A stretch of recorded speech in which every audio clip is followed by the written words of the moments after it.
भारत माता की, भारत माता की। সমবেত সুনাগরিক ভদ্রমণ্ডলী এবং এই পুণ্যভূমি পবিত্র ভূমি ফলতার গণদেবতা জনতা জনার্দন, আপনাদের সকলকে পশ্চিমবঙ্গ সরকারের পক্ষ থেকে, রাষ্ট্রবাদী সরকারের পক্ষ থেকে এবং মুখ্যমন্ত্রী হিসেবে আমার পক্ষ থেকে আন্তরিক ধন্যবাদ এবং কৃতজ্ঞতা জানাই। প্রবল দাবদাহের মধ্যে এই দুপুরবেলা আপনারা এত গরমের মধ্যে ঘর্মাক্ত পরিবেশে এখানে আমাদের কর্মসূচি সভাস্থল কানায় কানায় ভরিয়ে দিয়েছেন। আমাদের এই ব্যবস্থাপনা গোটা রাজ্য জুড়ে আমাদের জনকল্যাণ শিবির হচ্ছে। মাননীয় প্রধানমন্ত্রী নরেন্দ্র মোদীজি, যিনি দেশের প্রধানমন্ত্রী হিসেবে সর্বকালীন রেকর্ড করেছেন 12 বছরের অধিক সময়, তাকে সামনে রেখে পশ্চিমবঙ্গের নবগঠিত সরকার, আপনাদের সরকার, জনগণের সরকার, যে সরকার মনে করে রাষ্ট্র সর্বোপরি, নেশন ফার্স্ট, সেই সরকারের পক্ষ থেকে 15, 16, 17 জনকল্যাণ শিবির আয়োজিত হয়েছে।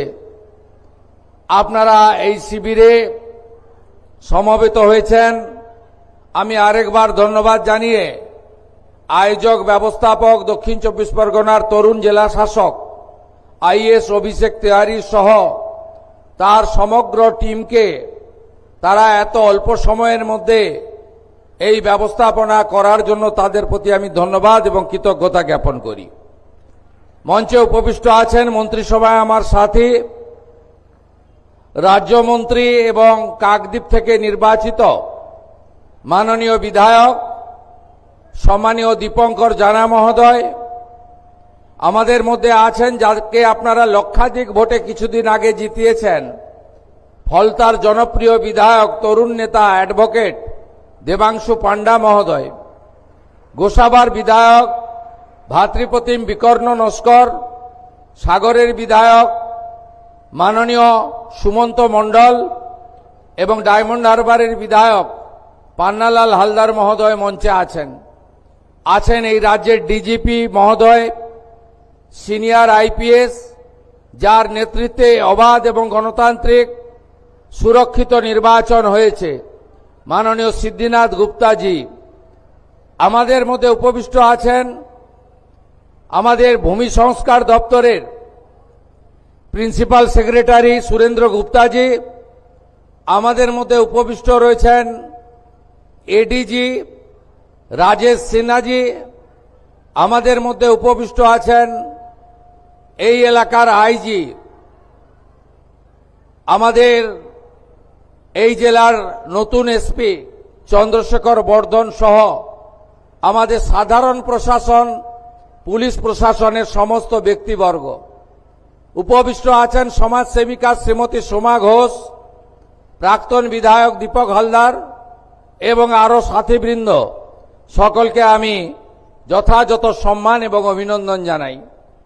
আপনারা জানেন এই শিবির থেকে 54টি ভারত সরকার এবং রাজ্য সরকারের যে স্কিম রয়েছে, সেই স্কিমে নাম নথিভুক্তকরণ করা এবং ফর্ম ফিল আপের মধ্য দিয়ে পোর্টালে আপলোড করার মধ্য দিয়ে আপনারা যাতে প্রত্যেকটি স্কিম পান, তার ব্যবস্থা আমরা করেছি। আমরা এই শিবিরে যেহেতু অঞ্চলে অঞ্চলে করতে পারা যায়নি সময়ের অভাবে, তাই মানুষের লম্বা লম্বা লাইন পড়েছে এই শিবিরে। মানুষ এই সরকারের উপরে আস্থা রাখছেন, ভরসা রাখছেন।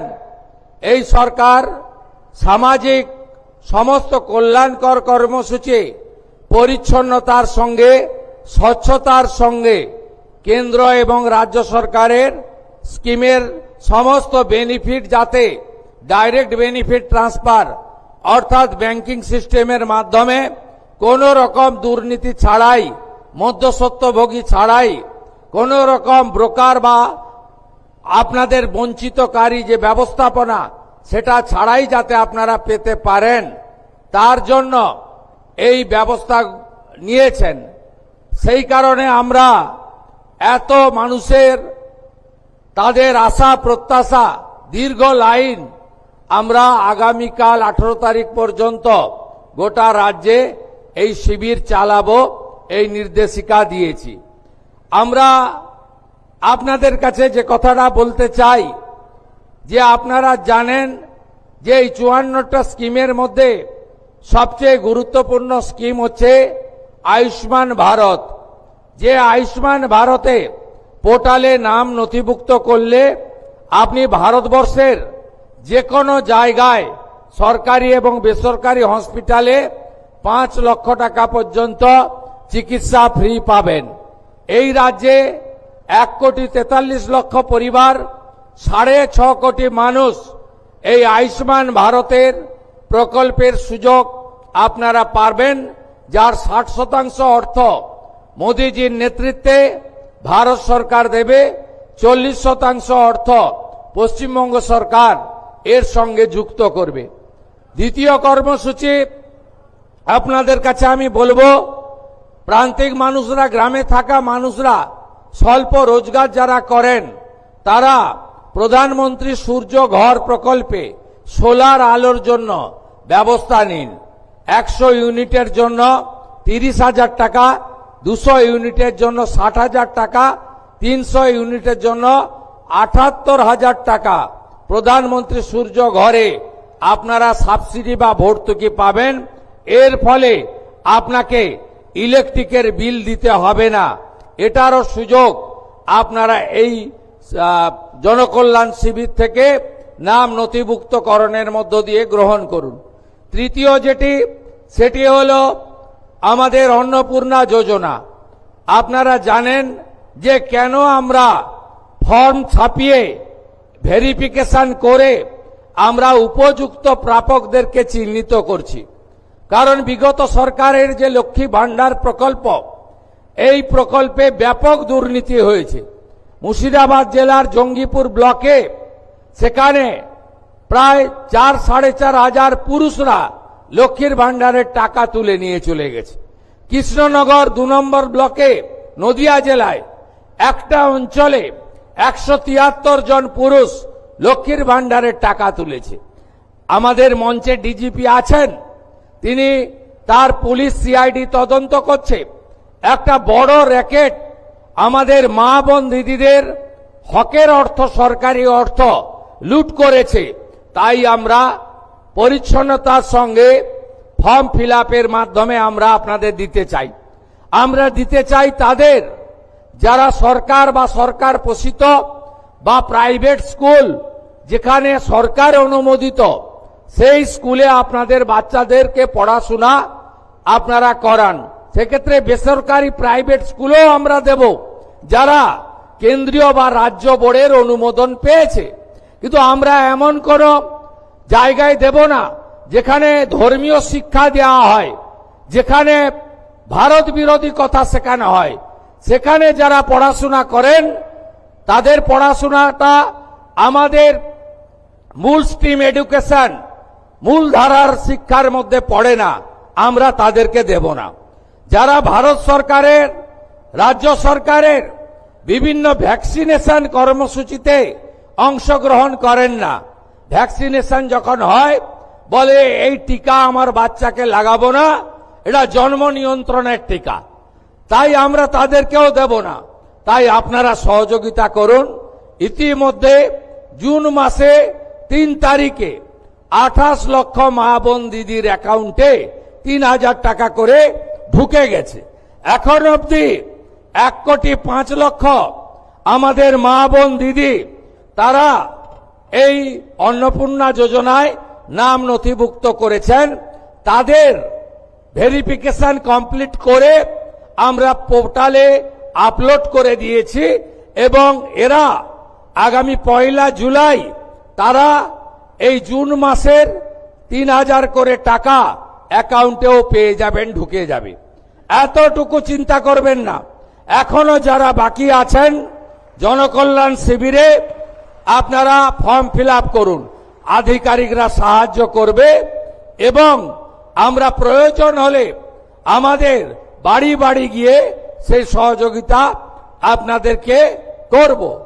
এর বাইরেও আগামী 22 তারিখে রাজ্য বাজেট আছে, সেখানে যুবকদের জন্য, সরকারি কর্মচারীদের জন্য, আমাদের শিক্ষিত চাকরি প্রার্থীদের জন্য আমাদের আরো অনেক কর্মসূচি আপনারা দেখতে পাবেন। যেহেতু বাজেট আছে আমি তার আগে বলতে পারবো না। অন্নদাতা ভগবান, কৃষক যারা আছেন, কৃষকদের জন্য, তাদের জন্য আমরা কর্মসূচি নিতে চলেছি। আপনারা আমাদের সহযোগিতা করুন এবং আপনারা যে আশা ভরসা নিয়ে আমাদেরকে ক্ষমতায় এনেছেন, আমার কথা মেনে, আমার অনুরোধে সাড়া দিয়ে লক্ষাধিক ভোটে ফলতার বিধায়ককে জিতিয়েছেন এবং আপনারা যে গণতান্ত্রিক অধিকার আমাদের সংবিধান দিয়ে গেছিল, সেই সাংবিধানিক অধিকার পেয়েছেন, সেটাকে মর্যাদা দেওয়ার দায়িত্ব আমার। আমি এসে আগেই বলেছিলাম, মুখ্যমন্ত্রী হওয়ার পরে আমি রাজনৈতিক কর্মসূচিতে দুবার ফলদা এসেছি, আজকে সরকারি কর্মসূচিতে এসেছি। সেদিনে আমি বলে গেছিলাম ফলতা আদর্শ বিধানসভা হিসেবে, মডেল অ্যাসেম্বলি হিসেবে আমরা গড়ে তুলব। ফলতাতে এসি জেটে আমাদের এখানে আপনাদের সম্প্রসারণ, শিল্প তালুক গড়া, বন্দর ভিত্তিক অনেক প্রোগ্রাম আমরা নিচ্ছি। এর বাইরে ফলতা গ্রামীণ হসপিটাল, তাকে 100 বেডে উন্নীতকরণ করার সিদ্ধান্ত হয়েছে।